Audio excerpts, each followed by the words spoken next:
Is that what he really believes? I don't know. I mean, there's an element of it. It is a lot of energy, that has been put into this, and we want to try to change this. And if a candidate with the other side, the other track record, that corruption, all the things we're reading about, if we elect that person and say, hey, that's all okay, I think it does send a terrible message to our children. I think it sends a terrible message to the political class that, hey, as long as you get to that elite status, you can do these things and there's no accountability.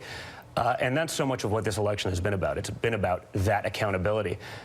And there is a different standard. And, regardless of what happens with the email situation, I don't think that anyone watching right now, anyone in this room, would ever believe that if they did the things that Hillary Clinton did with those emails, if they sent classified documents to their maid to be printed, that we would say, hey, it's incredibly reckless, but that's okay. We'd all be in jail, and everyone knows it. So I think we want to just try to make sure that we shed light. There should not be a double standard for the political class once they've achieved a certain level. Yeah. I spent all of my day yesterday in Michigan. I was in New Mexico the other day, Colorado, some of these purple states. We're spending a lot of time in those places. And I think, there could be a lot of upsets in those states because the sentiment that I'm getting from people on the ground, and I don't just mean, where people are showing to hear me speak. I mean, at the gas station where no one knows that we're going to be there, and they're coming up and saying, you guys are doing great, keep it up.